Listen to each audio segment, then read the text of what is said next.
Okay, this tutorial is pretty easy to do. It's probably one of the easiest things to do is to hold objects or interact with objects in Anime Studio. So you can see I have my character right here. He's already rigged and as usual. And I want to bring in, let's say, an axe. And I found a picture of a really cool one just on Google. And they even called it Sick Axe. It is pretty sick. It's pretty sweet. Oops. Do that on frame 0. And I'm just going to bring it in, and I'm going to place it in my character's hand. And actually, it's going to go under the front hand and front arm. So let me just position that, make sure everything is in the right place. And blow this up.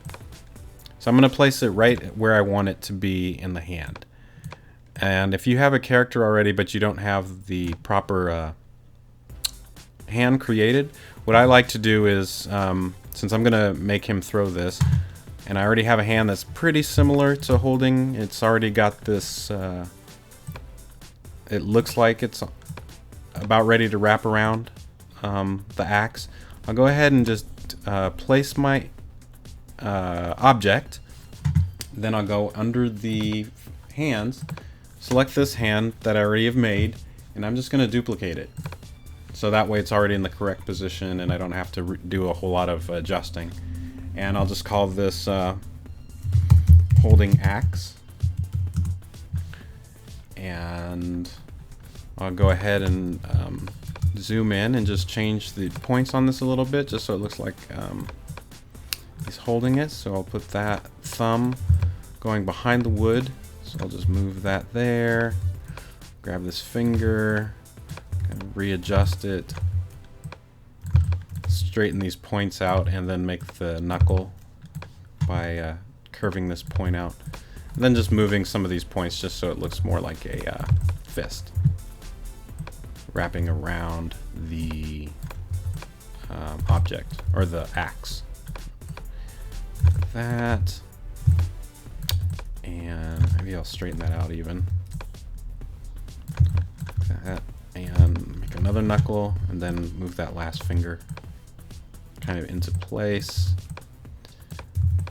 And you can mess around with your hands. You can do this after you've done the animation, but just make it look like they're holding the object.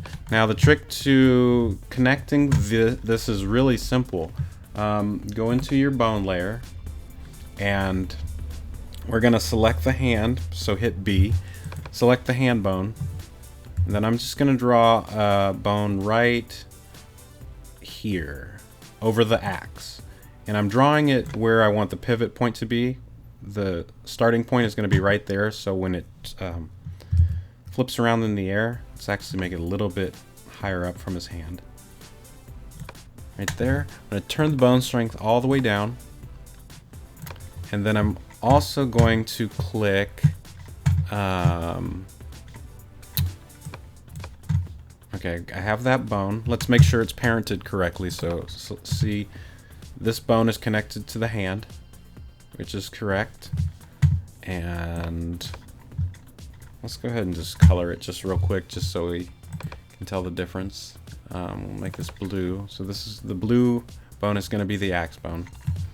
And now we just have to connect the picture to that bone. So go ahead and select your picture. It can be a vector also, but I have the Sick Axe PNG selected. Then I'm going to select this button right here. It's called the Bind Layer tool.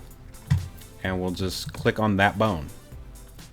And if I select the bone layer and move it around, you can see that the axe is just automatically being held by my character. So it's pretty easy. You just bind your object to a bone and then bind that bone or parent it to your arm. In this case, the hand. So it just looks like he's holding the object. Whoa! So that's great.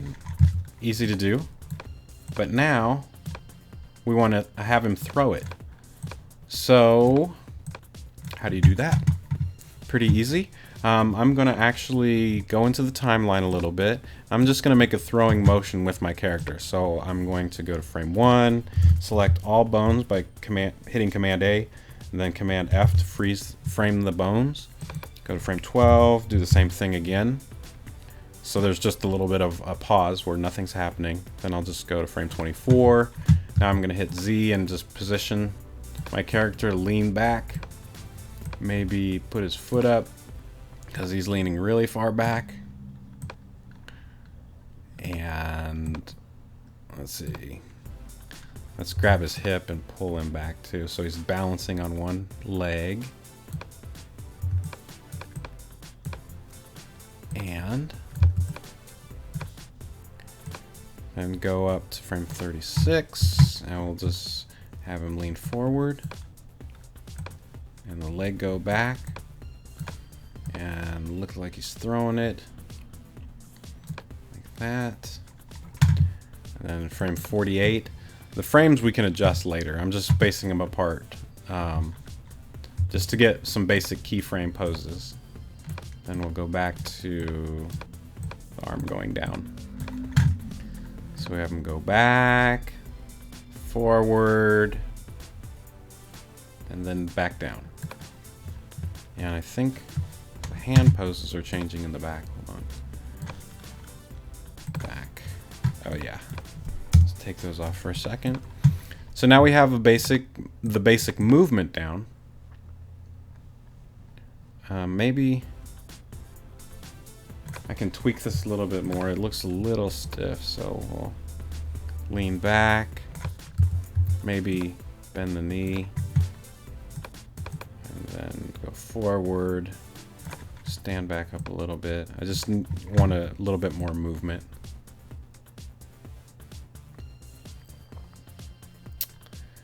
And back to resting position, maybe forward a little bit.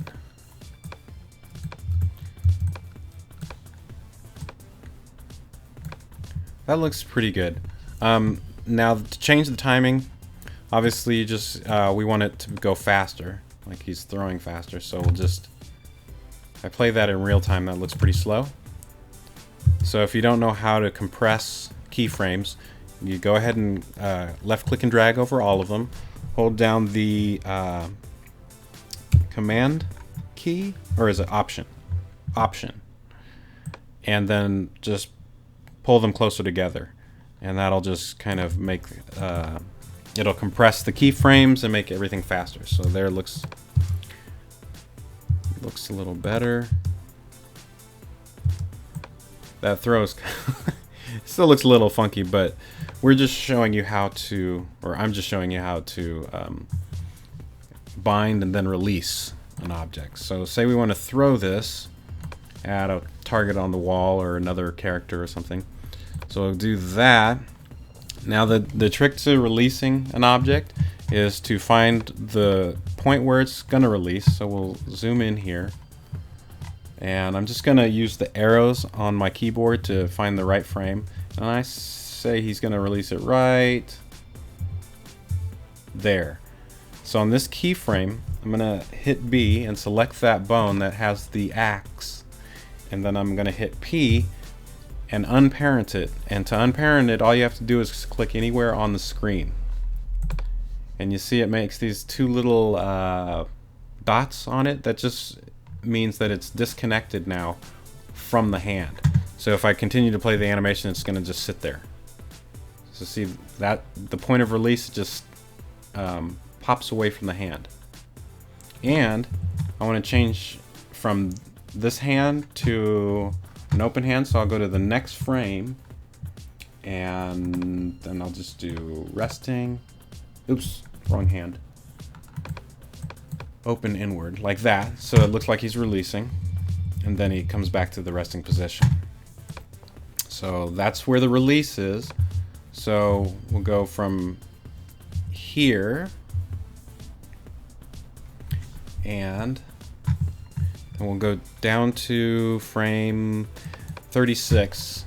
Doesn't really matter what frame it is. We're just gonna change the timing as we go.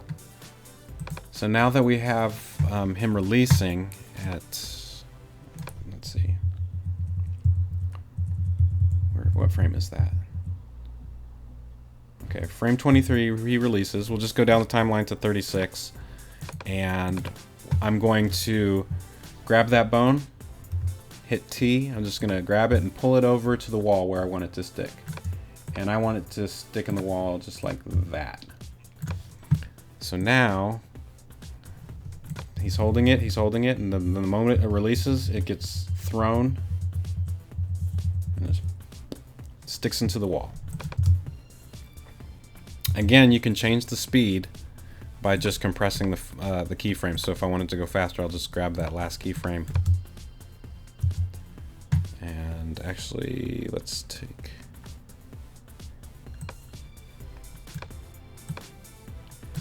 it in even more. And that's really, to get it to make it look realistic, you need to find the right just place to put the keyframe for the right speed. But say you want this axe to rotate a couple of times while it's flying through the air. Well, we already have the movement going through the air, so you can just go to the very last keyframe, and say you want it to rotate twice. You can just click on the middle of the bone, rotate it in place twice, and stop. And then you can see when I pull it back and throw it, it's going to rotate 2 times and then hit right where I want it to on the wall.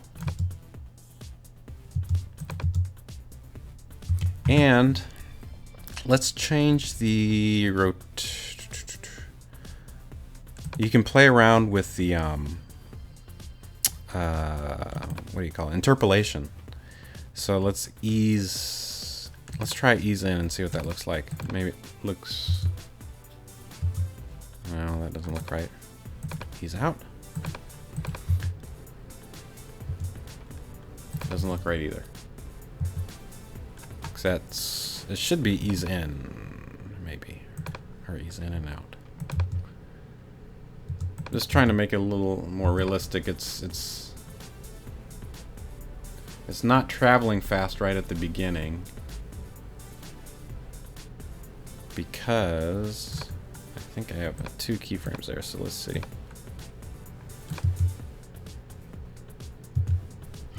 What do I do here?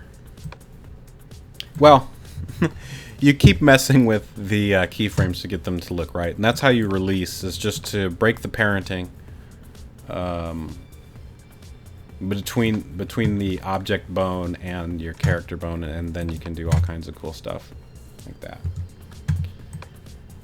And that's pretty much it. So yeah. And this, your artwork, that doesn't have to be a picture. It can be a vector piece of artwork that you've bound to a bone. But the key is to just make sure you bind them to a bone, parent those bones to your character so they can hold them, and then unparent to release them. So pretty easy. If you have any questions or comments, just leave them down below, and I'll get back to you. Thanks.